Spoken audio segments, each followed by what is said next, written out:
Hey, good evening. Welcome again to the People's Activist. I am Savelos Banda, the People's Activist. Tonight, we'll be looking at a topic which we have been speaking about and kind of left hanging in the air to the extent that we were talking about the amendments to the international health regulations and indicated that by the 19th of September 2025, these regulations will become binding on the nations of the world, depending, of course, on whether the nations concerned accepted this binding nature or not.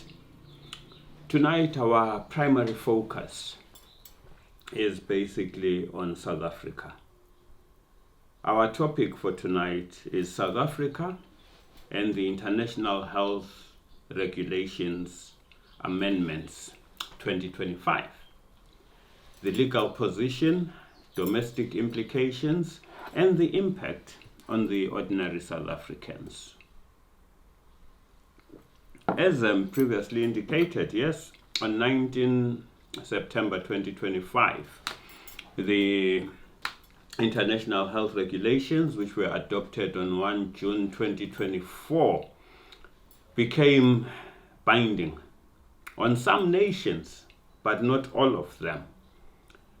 Tonight, as we go through this topic, I think I'll take more of an approach informed by a deeper analysis of what exactly this means for South Africa. But then in the episode after this, we'll look at the broader implications for Africa and indeed for humanity, though our primary focus and primary concern is the Pan-Africanist position informed by the African situation. And now, when we look at these regulations, we find that 11 countries rejected the amendments. Another 2 countries made reservations to the amendments. 8 countries made declarations, and 1 made a statement. Of the countries that made the different declarations, South Africa is one of them. As I said, tonight we'll focus on South Africa. In the episode after this, we will look at what the other countries that either rejected, reserved, declared, or made statements actually spoke to.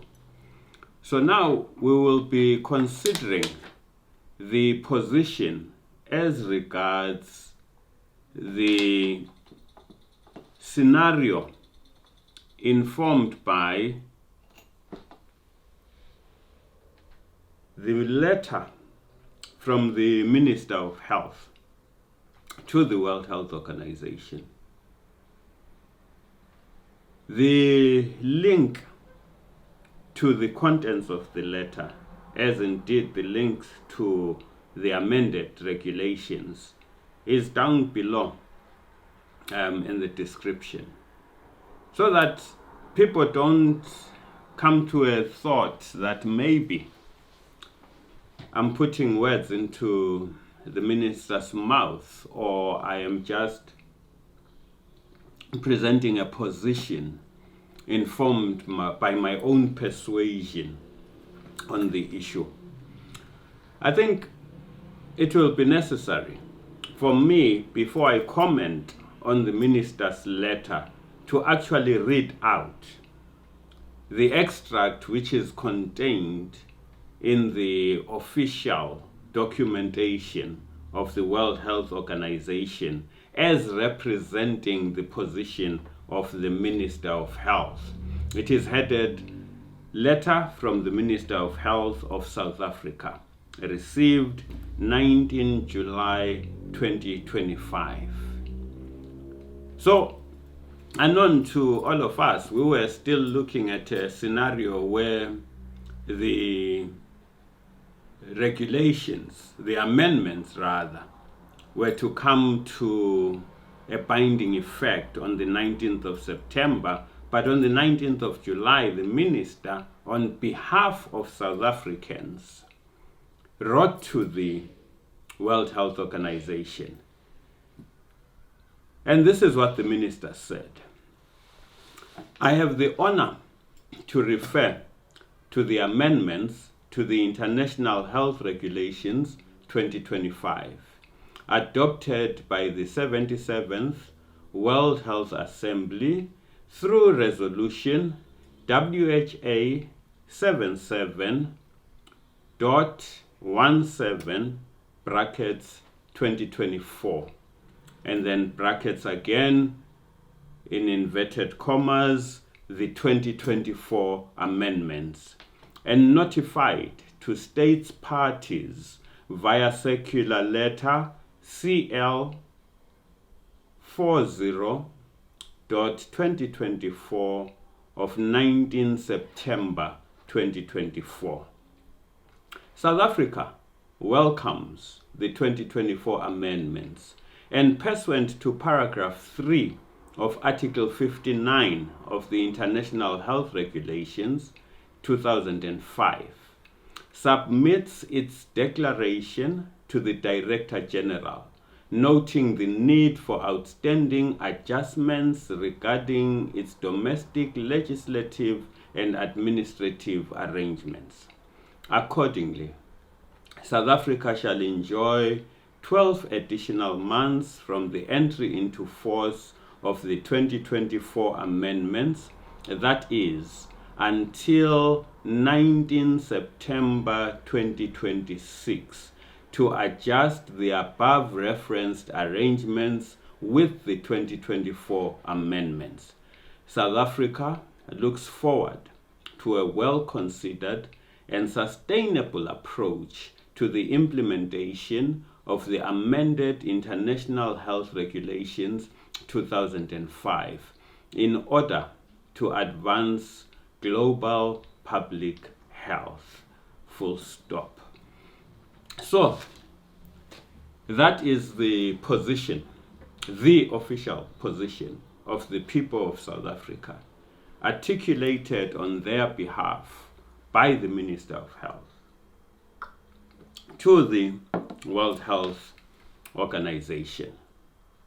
For those maybe who might not necessarily have a clear grasp of what exactly this means, what exactly the minister has communicated on behalf of the people, I will, to an extent, rephrase what the minister has said. Number one, bottom line is that the minister has, on behalf of the people of South Africa, formally accepted the International Health Regulations 2025 amendments, meaning that as a country, South Africa is now legally bound by the amendments to the International Health Regulations 2025. Because the minister clearly says South Africa welcomes the 2024 amendments. This in itself confirms acceptance.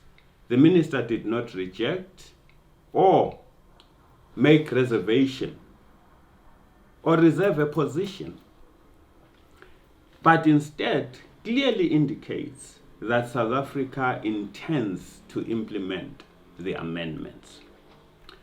Number two, the minister basically says that South Africa is invoking the 12-month adjustment period under Article 59.3 of the International Health Regulations, where the minister says that South Africa submits its declaration noting the need for outstanding adjustments, and accordingly has this 12-month period up to 19 September 2026 So which basically means within the next 11 months and 2 weeks or so, South Africa must have done what the minister is basically speaking to in as far as the adjustments are concerned.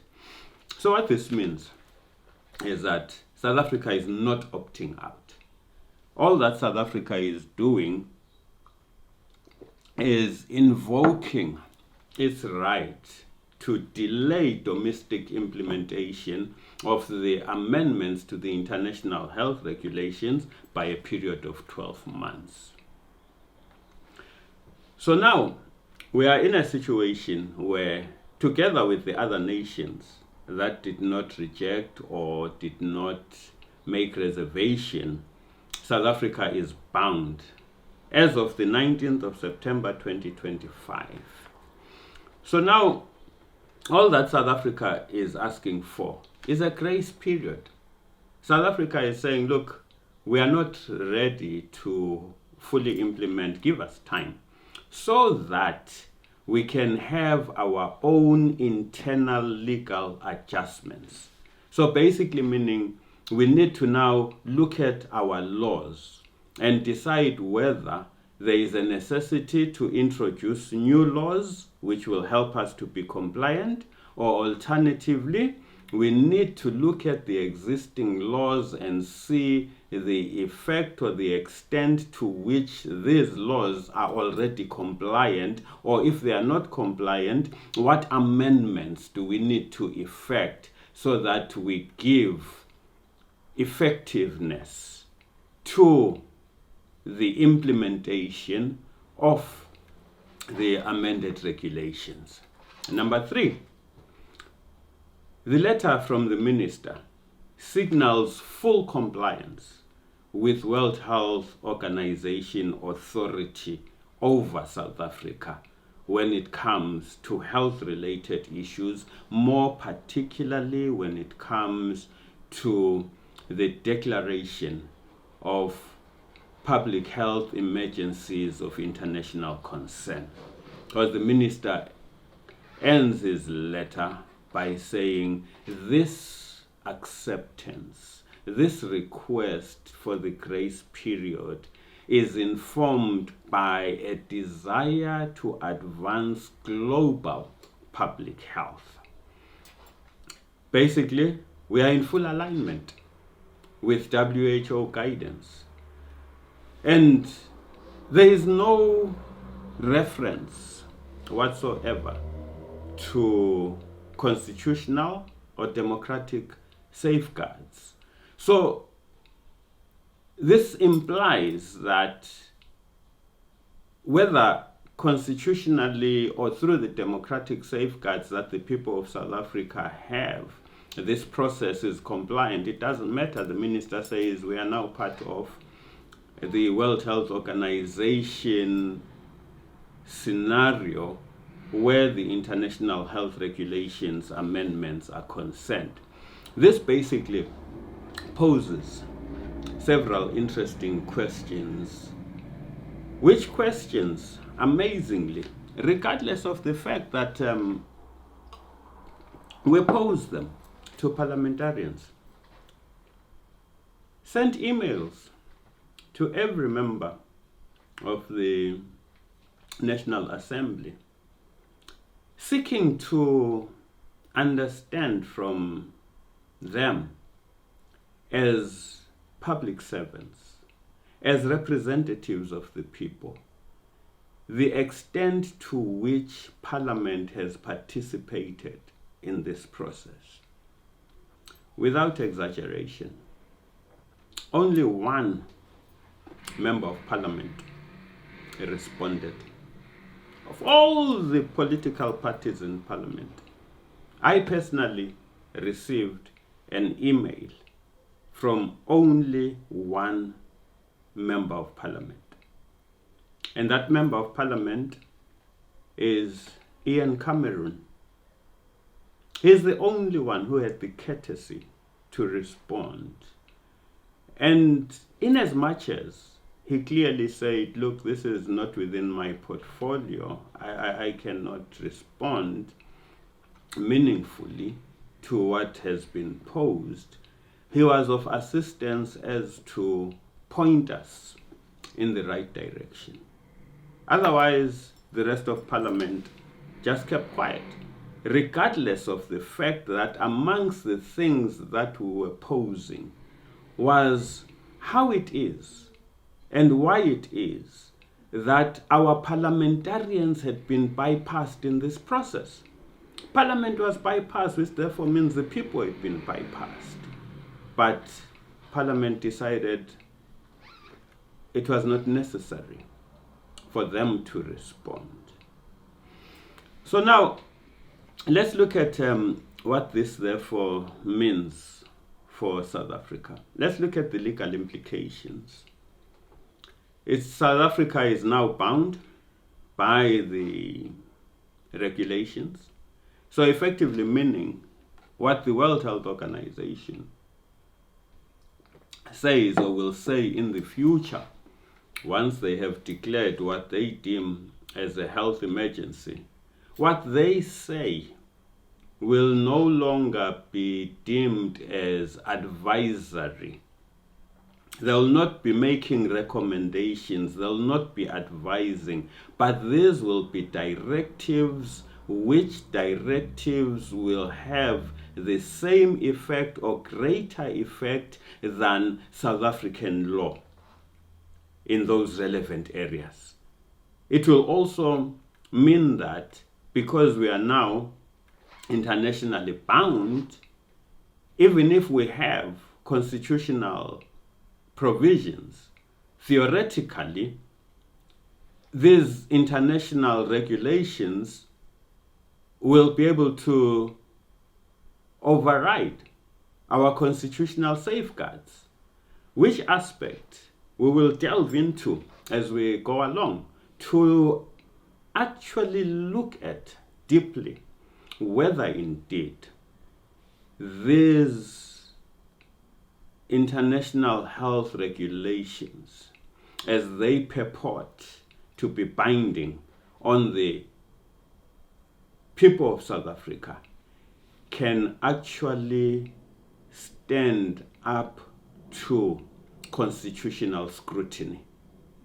I maintain that they don't, but we will leave that a subject for another day, because definitely these 12 months will be very interesting to see how we as the people actually relate to what is going on and how we protect the constitutional safeguards which apply to South Africa and apply to the manner in which South Africa binds itself to international agreements. So now, as from 19 September, as I said, these legal obligations apply. Now, when we look at what the minister has said and what it means in as much as domestic legislation is concerned, it means South Africa must now amend or enact legislation. It means that South Africa has to look at its National Health Act and decide from there as to whether that act is enough to give life to the international health regulations. South Africa has to look into its own national health regulations and decide if the provisions of the health regulations actually cater for the implementation of the international health regulations. South Africa has to look at its constitution and decide whether what is now supposedly signed onto by the minister is actually in keeping with the constitution. South Africa has to decide whether what is now agreed upon as representing the South African position is actually in keeping with the protections of the POPI Act, for instance. Is our personal information protected, or will it be subjected to the provisions of the health regulations. So South Africa now has to go through a process of analyzing its legal framework. Further, when we look at the institutions that the health regulations necessarily speak to, South Africa has to now establish institutions such as digital vaccine and health certificate systems, which clearly we do not have, and also expanded public health surveillance systems, centralized pandemic response units. So these are some of the things that would have to happen for South Africa to be able to comply with this obligation that it has taken upon itself. And this has to happen within the next 11 months and 2 weeks or so. We don't know how far the government has gone in preparation for that particular process, but I suppose we'll see as the year unfolds and as the people look for accountancy and transparency, accountability and transparency from the government.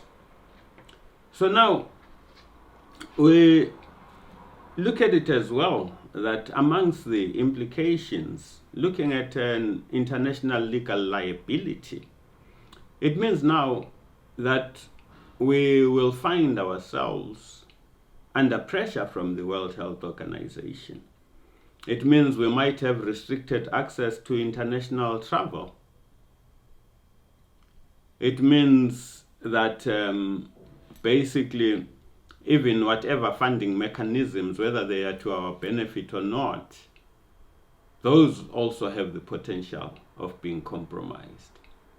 It means there is a possibility of being sanctioned for failure to comply, because we've taken on the responsibility to comply, and if we don't, it means whatever liabilities go with non-compliance. We've opened ourselves up to that.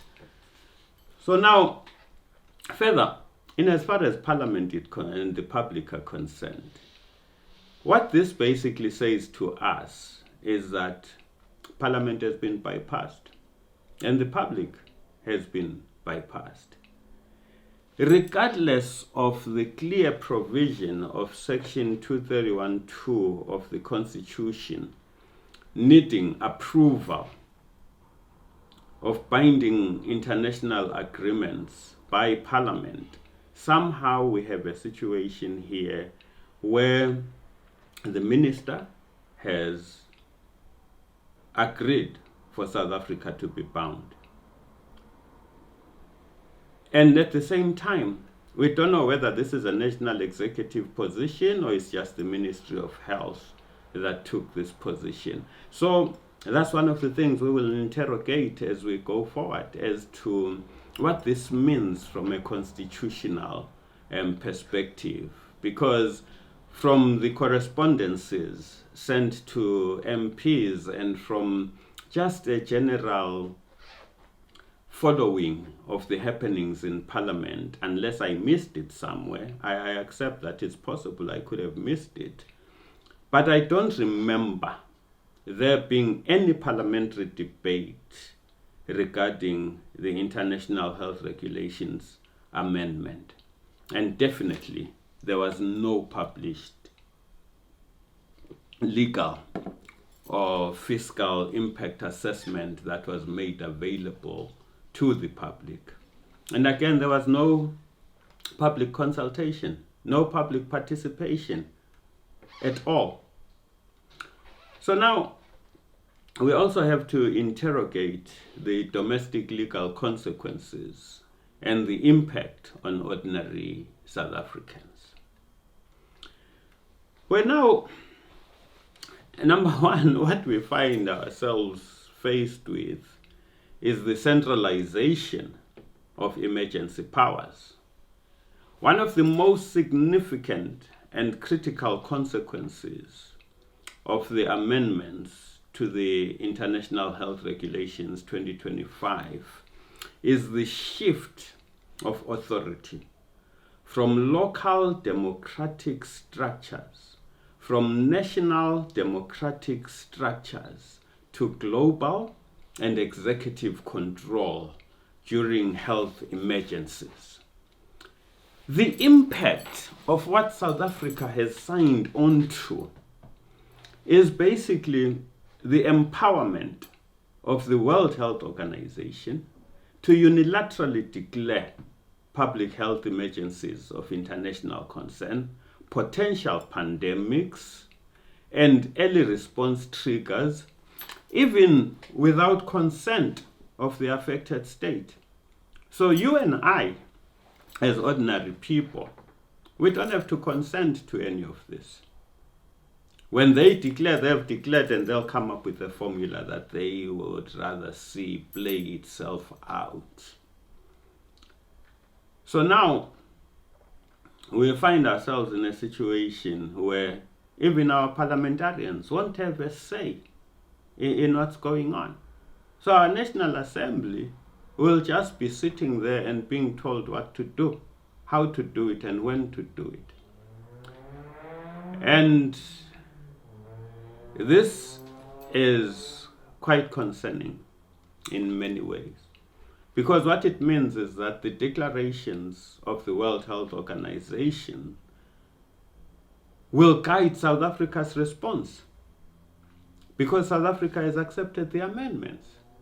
South Africa will be expected to act upon the word of the World Health Organization, whether it's alerts, its recommendations, its directives, whether or not there is a public health threat within South Africa, whether there has been any indication at all that South Africa might be affected by whatever it is that would have been declared. South Africa will be expected to now follow whatever the World Health Organization says it has to do. So now, the danger as well with this is that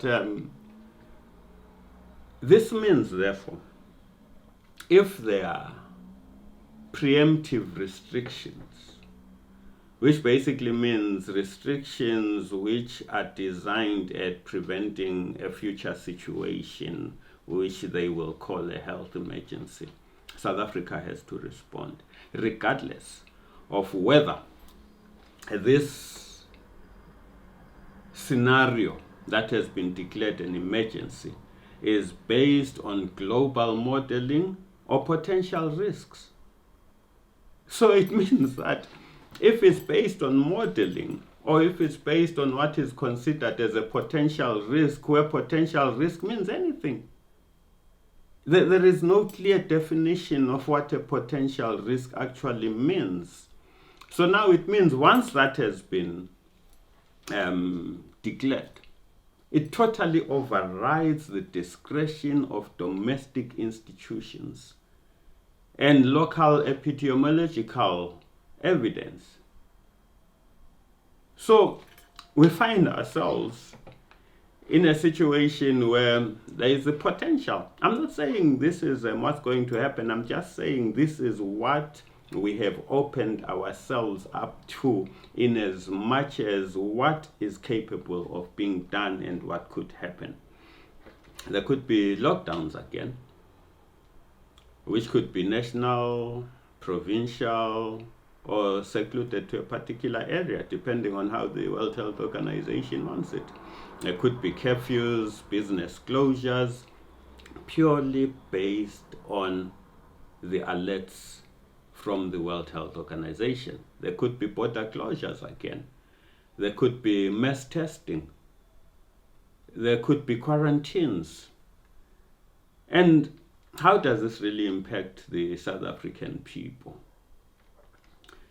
It means that the South Africans could find themselves with directives which bypass ordinary checks and balances, limit court challenges, reduce transparency, More particularly, we have an organization called the World Health Organization, which is supposed to be looking out for the health of the people, yet they have immunity against prosecution in the countries where they are. If they are doing good, why should they be concerned about immunity? Why should it be that there is a condition of immunity if they are doing good? So now, once they take over and government is no longer an issue, local institutions are no longer an issue, they have already positioned themselves such that they cannot be sued.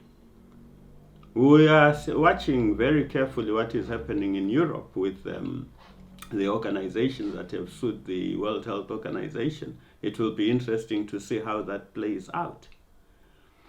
So now, you find that it therefore positions us in a situation where public health emergencies could become a pretext for suspending constitutional rights, particularly for the most vulnerable people. Well, how will that impact the workers, formal and informal? How will that impact upon business people? How will that impact upon people who are, like we saw with lockdown, people who could not even go to hospitals anymore because they were locked down? So we have to look out for the liberties of the people in that regard. Next, we have mandatory digital health systems. The health regulations envision a world where digital health documentation, including vaccination status, test results, and recovery certificates, become a prerequisite for international and maybe, we do not know, domestic travel as well, employment, education, and access to public services. How does that relate to the South African Protection of Personal Information Act, for instance, the POPI Act? We will discuss that when we go deeper into the legislative implications. Again, health certificates may be made mandatory. So now, before anyone can do anything meaningful with their lives, to find a job, go to school, get public services, next thing we might find ourselves stuck with mandatory health certificates, which will only be applicable and relevant if they comply with whatever the World Health Organization would have put out. And this implies a collection, storage, and global sharing of sensitive personal health information. And how do we deal with that? And this may work through centralized digital platforms integrated with national ID systems or applications of sorts. How do we work with that? South Africa may need to digitize health records and build in platforms which allow other countries to be able to access the health records. We do not know. But definitely the World Health Organization will be in a position to work on that. And this country will be expected to comply, build or expand electronic health record systems, integrate private and public health databases, develop mobile applications or QR-based platforms.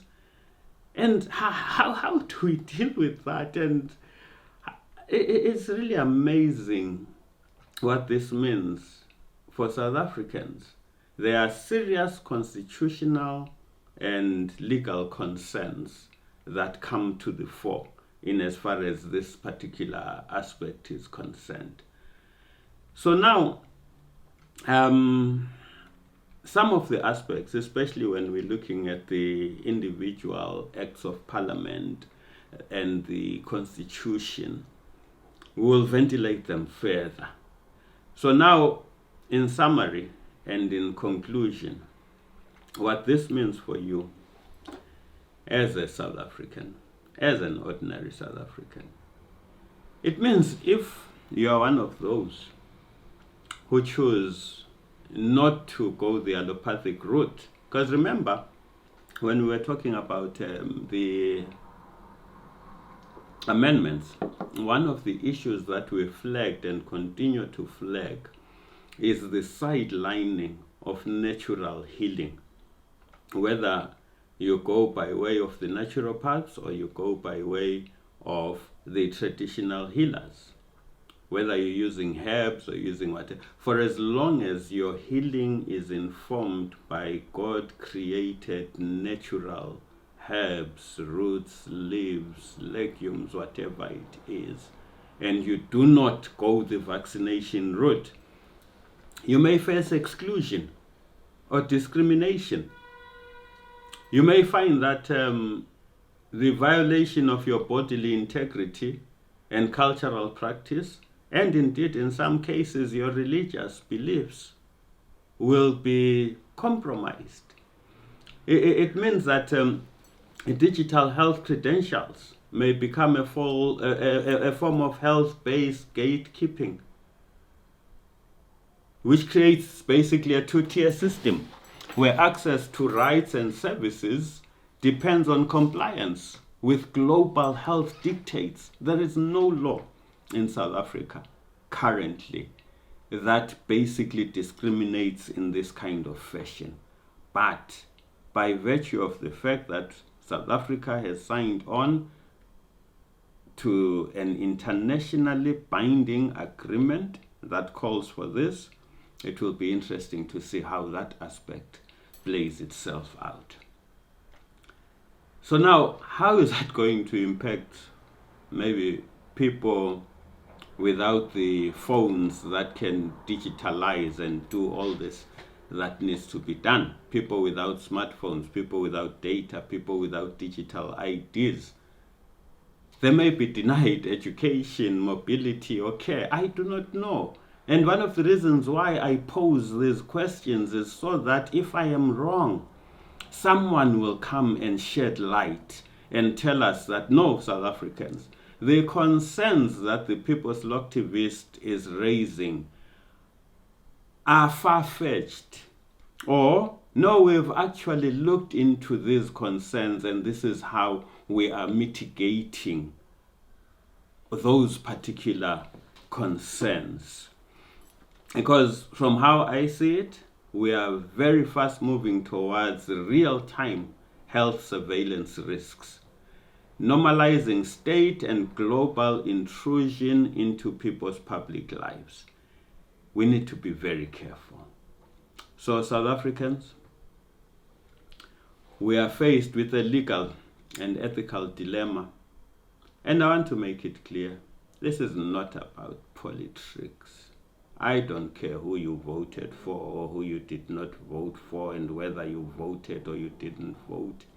The critical aspect is that the country, through the Minister of Health, has accepted the binding nature of these international health regulations amendments without Parliament having an opportunity to play its role in as far as South Africa signing on to international agreements.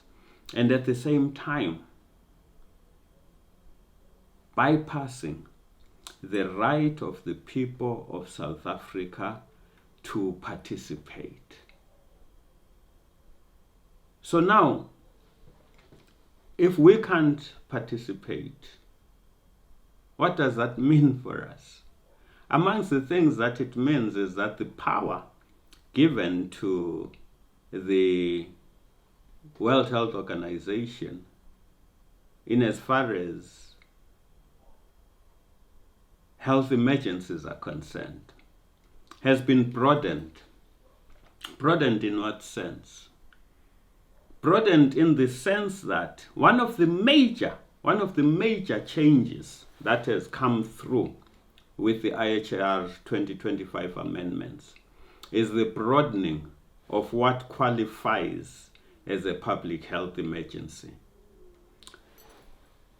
Under the original IHR framework, emergency measures were triggered by confirmed outbreaks with actual data showing the presence and spread of what would have been classified as a disease.